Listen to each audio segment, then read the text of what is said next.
From Here to the Stars, a video series created by the Tennessee Valley Interstellar Workshop.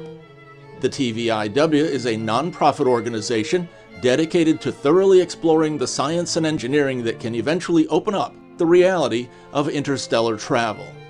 I am your host, Stephen Euin Cobb. Our guest today is Dr. Cameron M. Smith. Dr. Smith is a prehistorian at Portland State University's Department of Anthropology, focusing on human evolution, past, present, and future. He has been published widely in peer-reviewed technical journals and has also written for the general public in many magazines, including Scientific American, Archaeology, and Spaceflight. Dr. Smith has written nearly a dozen books and spoken before many audiences, such as at TEDx in Brussels and Portland. And he has been featured in many television programs on the History Channel, Discovery Channel Canada, and the National Geographic Channel. Here is Dr. Cameron M. Smith.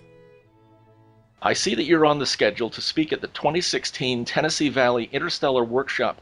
For those who can't be there, if you would, tell us a little bit about the information that you will present. I'm going to be talking about the cultural and biological aspects of sending humanity, or a small percentage of humanity, to an exoplanet. Basically, people are working on designs for what are called worldships. These are gigantic craft, sometimes several of them in parallel, but they contain tens of thousands of people, and the idea is to send some to an exoplanet. You know, we're discovering exoplanets now at a rate of one per day, roughly, and it won't be long before we can even detect the atmosphere of exoplanets. The James Webb Space Telescope is going to be able to analyze the atmosphere of exoplanets. And we're going to find one that we want to go to. And within a century, the idea of the group that I work with, which is called Icarus Interstellar, it's a think tank. The idea is at the end of the century, give humanity the option to travel at near light speeds and reach exoplanets. And so I study the human aspect, the population issues, the genetic issues, and also the cultural change through time. I'm curious, are some of the challenges of living an extended life in space specific to space, or is it mostly maybe a small community or isolation from the rest of humanity? Oh, that's a great question, because really many of the conditions of life are going to be very much like they are here on Earth. And oftentimes we think of space settlement or sending people on one of these craft, and we think it's a very strange environment, vacuum or no gravity or something like that. But no, of course we have to have an atmosphere, so we'll have a breathable gas at roughly or something similar to Earth pressure, and we will achieve the effect of gravitation by rotating the craft, so that everybody's seen this, for example, in 2001, the movie, you see the rotating spacecraft and people have gravity. The reason that we need to have these essentially normal conditions for humans is that, generally speaking, evolutionary systems don't take major radical changes that occur very quickly very well. So really, we'll make an environment that is much like the surface of the Earth, much like what humanity has experienced for thousands of years, and we'll essentially send that little bubble of Earth conditions to one of these interstellar or one of these exoplanets. So yes, what I'm looking at over some centuries, I'm looking at the genetic and the cultural change. And yes, a lot of my studies have to do with, well, what has that world been like, or what has transpired over several centuries in smallish sort of village or town sort of populations. Is this somewhat like the people that have to live for extended periods of time in a submarine? Well, the idea used to be that it would be like a submarine, and that you would send a tiny group of people. There would be explorers, almost like a military craft, high discipline and all of this. But over centuries, that sort of structure doesn't, I don't think that structure will work. Even, for example, if we look at the Antarctic and we send crews of people down there to the Antarctic, they can go, 4 or 5 seasons before they really say, I need to get home. I need to have normal conditions of life. And that means a house and fresh water and neighbors and different people to talk to, the ability to move around, that kind of thing. So I'm thinking really my better analogy rather than a submarine is a village, you know, any town USA, Mayberry, where you have, you know, 5, 10,000 people, and it's large. The technology now is coming along. People are learning how to manufacture in space, so it can be a large village-sized craft with thousands of people, and they have homes, and they don't live in barracks. They live in houses, homes, and they go about daily life just like we do here. If they have kids, the kids go to school. They get up, the adults, they go and do their work. They might work in the maintenance. Most of them will be farmers because they have to keep the regenerable food and oxygen supply, which is going to be plants, running. So I think it'll be very much like, it's kind of strange to think about, but I think it'll be very much like an almost a semi-rural town existence. How much contact do you think people will have? I mean, if they're very distant, say they're on the way to another star, well, then communications would be slow. And so I'm wondering how much contact they'll have with, so to speak, the home world. Oh boy, that's really interesting. I've started to break up the voyage. You know, you need to think about it. You need to break it up into pieces. It's too big to take on. And so I've broken it up into at least 3 what I call ages. Let's say it's a 500-year voyage. Well, if we can look at the medieval, we can see, for example, you know, a relatively recent period that's about 500 years long. And we can see, oh, there's an early medieval, there's a middle period, and then there's a late period. When you break it up into those segments, one thing I've started thinking about is that the earliest age, the departure age, let's say the first third of a 500-year voyage, those people will have connections with Earth. Some of the people who are on this vessel or vessels will have been born on Earth, so they have direct experience of Earth. But over time, that's going to go away. They will have, I think, less and less communication with Earth. The middle population, and this is really extraordinary for the human experience, the middle population doesn't have connection with Earth. They've never been to Earth. They will never go to Earth, and they don't know anybody who ever actually lived upon the Earth. And yet they will also never reach the exoplanet. It's too far.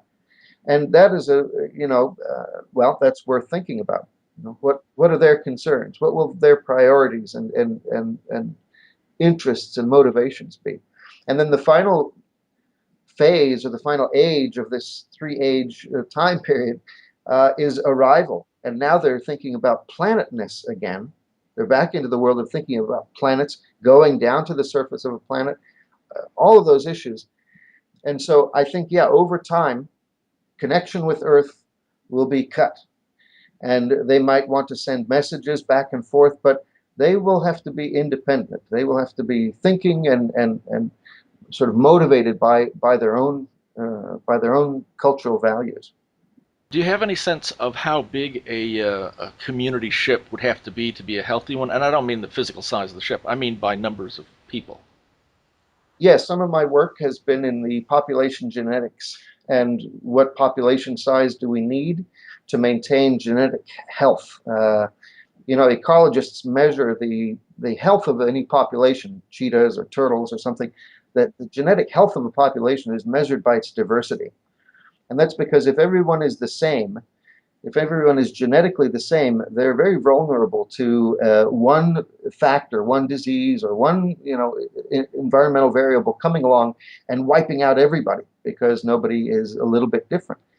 So genetic health is in genetic diversity, and my studies have found that in human populations, you typically have breeding populations or demes or breeding populations of around 10,000. And you need about a population of 10,000 to reflect the whole of human genetic diversity. For a number of reasons, people have suggested smaller populations for interstellar voyaging, but I'm suggesting large populations.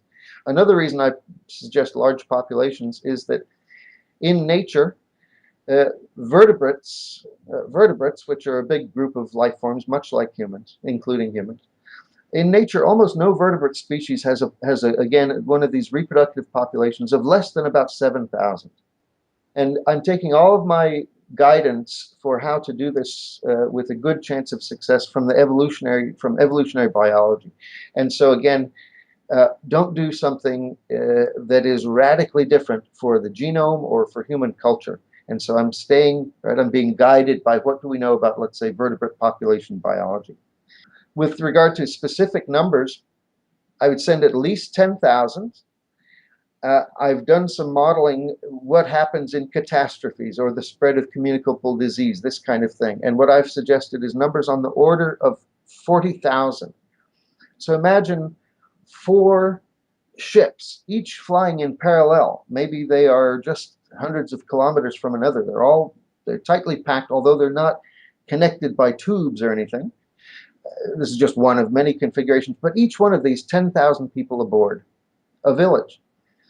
Now you have 40,000 people. One of the reasons for this is that this lets you arrive at an exoplanet with a population that's large enough that if you have a catastrophe, you still have enough people to be genetically viable. Some people have suggested much smaller numbers that basically just squeak in, right? They slide into home base, at this exoplanet with just enough humans to be genetically viable. I don't like that idea because my analogy is when I get on a 747 and the captain tells us how we're going to fly to New York, for example, I don't want him to say or her to say, we have just enough gas to reach New York. Mm-hmm. No, we need a reserve so that when you get there, you're not just squeaking in. You have, a couple hours of reserve fuel, let's say, to if there's a problem. Mm-hmm. In the same way, a reserve population is a safe way to do it. And my studies have shown something on the order of 40,000 is a very good number. Beyond genetic diversity, what about the psychological implications of being in a smaller community than, of course, the entire world? What problems and challenges might that bring up? Is that also set a lower limit on numbers of population? Yeah, the cultural and psychological issues are very interesting, and we really don't know much about them. One of the reasons I'm going to the Tennessee Valley Interstellar Workshop and writing a book on what it's going to be called Principles of Space Anthropology, we really don't know yet, or we haven't thought about the cultural issues and how do populations, again, if we presume that they can stay alive biologically, what do we do for cultural health through time? And like I say, I don't know. We don't know yet. We don't know what are the good guiding principles or what sort of structures have remained stable over this kind of timeline. But it's in the world of anthropology. The studies have been done, they just haven't been drawn together from the perspective, right, of one of these interstellar voyages. So my research, what I can tell you is this.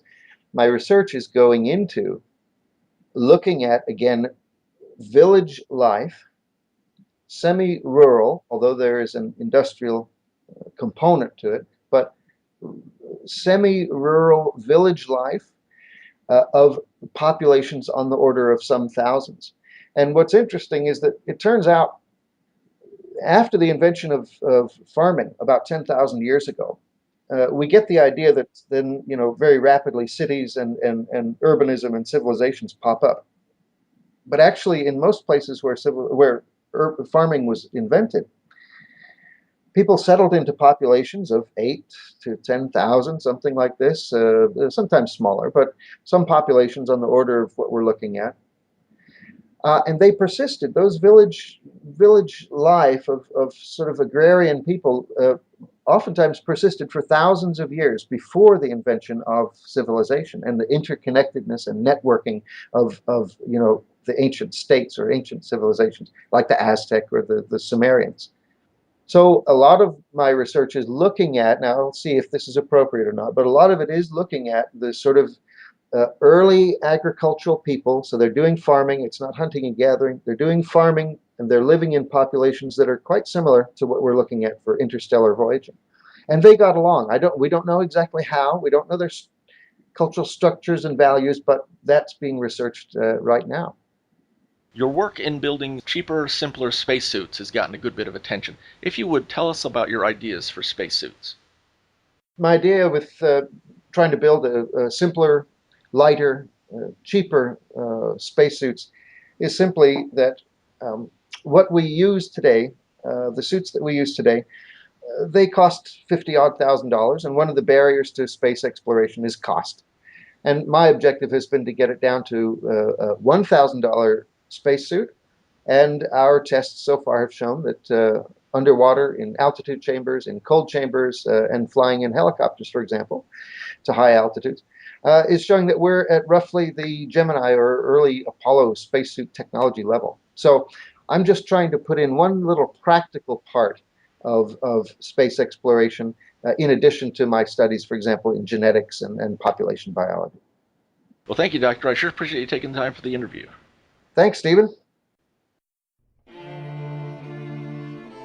That was Dr. Cameron M. Smith. I have been your host, Stephen Euin Cobb.